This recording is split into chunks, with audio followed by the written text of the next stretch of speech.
Invasion of India is regarded as a huge Western victory against the disorganized East.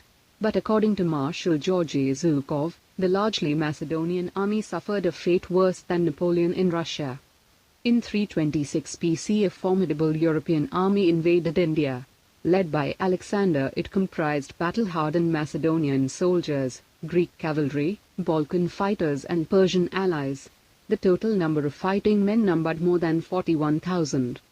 Their most memorable clash was at the Battle of Hydaspes, or the battle at the river Zeelam, against the army of Porus, the ruler of the Paurava kingdom of western Punjab.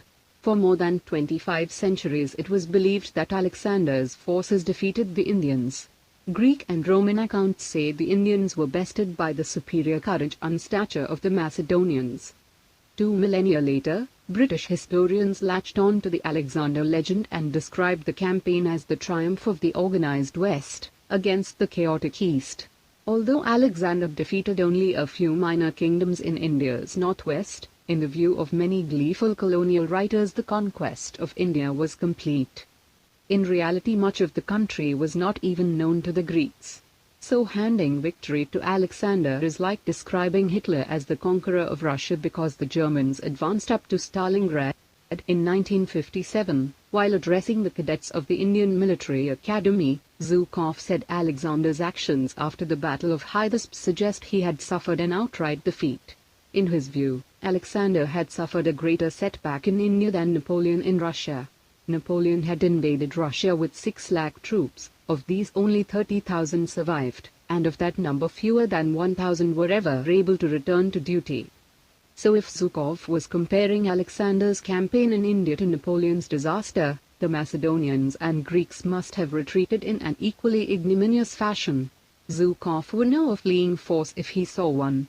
After all, he had chased the German army over 2,000 kilometers from Stalingrad to Berlin.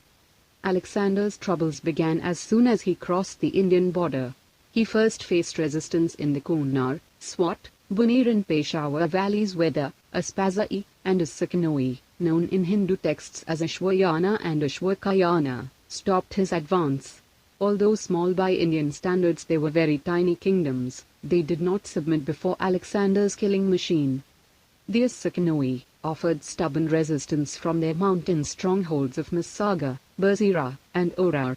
The bloody fighting at Massaga was a prelude to what awaited Alexander in India. On the first day after bitter fighting, the Macedonians were forced to retreat with heavy losses. Alexander himself was seriously wounded in the ankle. On the 4th day the king of Massaga was killed, but the city refused to surrender. The command of the army went to his old mother, which brought the entire women of the area into the fighting. Realizing that his plans to storm India were going down at its very gates, Alexander called for a truce. The Sakhanoi agreed because the old queen was too trusting. That night, when the citizens of Massaga had gone off to sleep after their celebrations, Alexander's troops entered the city and massacred the entire citizenry. A similar slaughter then followed at Orar. However, the fierce resistance put up by the Indian defenders had reduced the strength, and perhaps the confidence, of the until then all-conquering Macedonian army.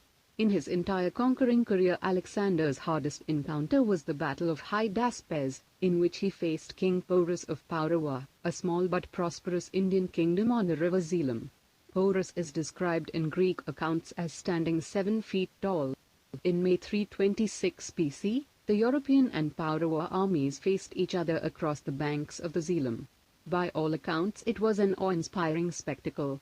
The 34,000 Macedonian infantry and 7,000 Greek cavalry were bolstered by the Indian king Ambhi, who was a rival of Porus. Ambhi was the ruler of the neighboring kingdom of Taxila, and had offered to help Alexander on condition that he would be given the kingdom of Porus. Facing this tumultuous force led by the genius of Alexander was the Paurava army of 20,000.